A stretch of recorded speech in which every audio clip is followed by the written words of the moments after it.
اچھا مفتی صاحب، کیونکہ آپ کے پاس چوتھی ویکینسی ابھی خالی ہے سر، تو مجھے بتائیے کہ اگر موقع ملتا ہے آپ کو کسی سے چوتھی شادی کا، تو اگر میں آپ کو آپشن دوں، ان میں سے کن کو چوز کریں گے آپ؟ میرا، عائشہ عمر، صبا قمر یا پھر مہوش حیات؟ تینوں کو تو میں جانتا نہیں، پہلی والی کا نام سنا ہوا ہے میں نے. تو میں تو دیکھیں جی جی مولانا ٹائپ کا آدمی ہوں میں، تو ظاہر ہے پردہ، نماز، ان سب چیزوں کو ترجیح دوں گا سب سے پہلے. تو ان میں سے جو شرعی پردہ کرتی ہو، 5 ٹائم کی نماز کی پابند ہو، تو مجھے بتا دیں. ویسے سرحد پار ایسا بھی ہوا ہے مفتیان کرام نے کچھ میڈیا انڈسٹری کی خواتین سے شادی کی ہے اور پھر ان کو باپردہ بنا دیا ہے. دیکھیں باپردہ بنانا اتنی ٹینشن، اب میں پہلے اتنی ٹینشنوں میں گھرا ہوں، مجھے تو ریڈی میڈ چاہیے باپردہ. ٹھیک ہے، ریڈی میڈ نمازی جی، ٹھیک ہے. اچھا، بنانے کی ٹینشن کا ٹائم نہیں. صحیح. علامہ صاحب، اب ویسے عالم بننا مشکل ہے یا وہ شوہر جس کی بیگم خود تعریف کرے؟ ہمارے والد صاحب ایک لطیفہ سنایا کرتے تھے کہ ایک خاتون، ایک صاحب بزرگ تھے، ان کی وائف ان کی تعریف نہیں کرتی تھی، ساری دنیا ان کے ہاتھ چومتی تھی اور بڑی بڑی کرامتیں ظاہر ہوتی تھیں ان کے ہاتھوں سے، لیکن ان کی بیگم کو جب پتہ چلتا وہ کہتی ہیں ایسی فراڈی ہے. تو بڑے جھنجھلا جاتے کہ یار بیوی نہیں مانتی، باقی ساری دنیا مانتی ہے. تو ایک دن انہوں نے بھیس بدل کے کرامت دکھائی.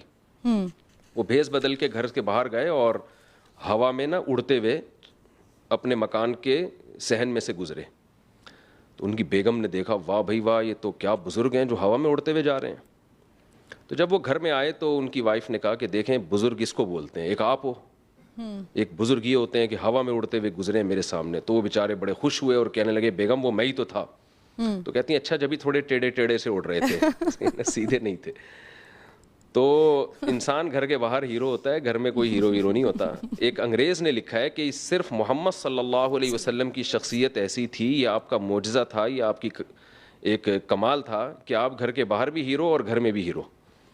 تو بیگم سے کے زبان سے اپنی تعریف نکلوانا اونٹ کو رکشے میں بٹھانے سے زیادہ مشکل ہے. صحیح. اچھا مجھے یہ بتائیے مفتی صاحب، آپ 4 شادیوں کی سر بات کرتے ہیں، سر پہلی بیوی کے ہوتے ہوئے دوسری شادی نہ کرنا بھی تو سنت ہے؟ دیکھیے سنت اس عمل کو کہا جاتا ہے جو رسول اللہ صلی اللہ علیہ وسلم نے بطور دین کے کیا ہو، دین کے طور پر. اس کی میں ایک مثال دیتا ہوں. جو کی روٹی آپ صلی اللہ علیہ وسلم نے کھائی ہے، لیکن جو کی روٹی کو ہم دینی سنت نہیں کہہ سکتے، اس لیے کہ کلچر تھا. آپ صلی اللہ علیہ وسلم نے اونٹ کا گوشت کھایا ہے، لیکن ہم اس کو ایز دینی سنت نہیں کہہ سکتے، اس لیے کہ کلچر تھا.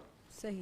تو نبی صلی اللہ علیہ وسلم نے حضرت خدیجہ رضی اللہ تعالی عنہا کی موجودگی میں دوسری شادی نہیں کی، اس لیے کہ یہ ہجرت سے پہلے کا زمانہ ہے. ہجرت سے پہلے دین کے احکام تفصیلی طور پر نازل نہیں ہوئے تھے، اور آپ صلی اللہ علیہ وسلم کی طبیعت میں اللہ نے دنیا سے بے رغبتی رکھی تھی. یہی وجہ ہے کہ آپ نے 25 سال کی عمر میں ایک بیوہ سے شادی کی ہے جو 2 دفعہ بیوہ ہو چکی ہیں. حالانکہ عرب کے کلچر میں یہ نہیں تھا، عرب تو جوانی میں کئی بیویاں رکھا کرتے تھے، اور آپ صلی اللہ علیہ وسلم نے 49 یا 50 سال کی عمر تک نکاح نہیں کیا. تو اس کے بعد جب ہجرت کا زمانہ قریب آیا ہے نا، تو پھر آپ صلی اللہ علیہ وسلم نے کثرت سے نکاح کیے.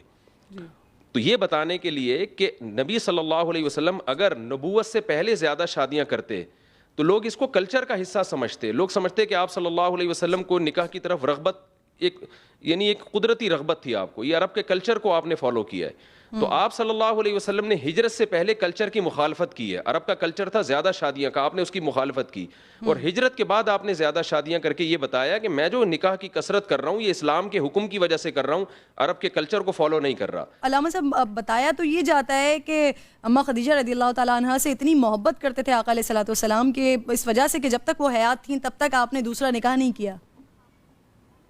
نہیں، یہ اس کی کوئی ہمارے پاس اوتھینٹک دلیل نہیں ہے. حضرت عائشہ رضی اللہ تعالی عنہا سے نبی کو بہت زیادہ محبت تھی جیسے حضرت خدیجہ سے تھی. اور ایک روایت میں ہے کہ آپ صلی اللہ علیہ وسلم نے فرمایا جیسے سرید کو تمام کھانوں میں فضیلت ہے ایک، اسی طرح عائشہ کو بھی تمام عورتوں پہ فضیلت ہے. تو امی عائشہ سے بھی بے پناہ محبت تھی آپ صلی اللہ علیہ وسلم کو، اس کے باوجود ان پر اتنی ساری شادیاں کی ہیں. یہ قرآن کی جو آیت ہے نا، یہ جو لوگ سوال کرتے ہیں کہ یار میری پہلی بیوی میں خرابی کیا کہ میں دوسری شادی کروں، یہ بالکل ایک غلط اعتراض ہے. قرآن کے الفاظ ہیں فَانْكِحُوا مَا طَابَ لَكُم مِّنَ النِّسَاءِ مَثْنَىٰ وَثُلَاثَ وَرُبَاع، جو عورتیں تمہیں پسند ہو ان میں سے 2 3 4 سے کرو.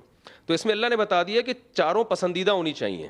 یہ نہیں کہا کہ جو ناپسند ہو تو ان سے کرو. تو پہلی پسندیدہ ہوگی آپ کی فیوریٹ ہوگی, اس کے بعد آپ دوسری کریں, اس کے بعد آپ تیسری کریں, اس کے بعد آپ چوتھی کریں. تو چاروں پسندیدہ ہی ہونی چاہیے.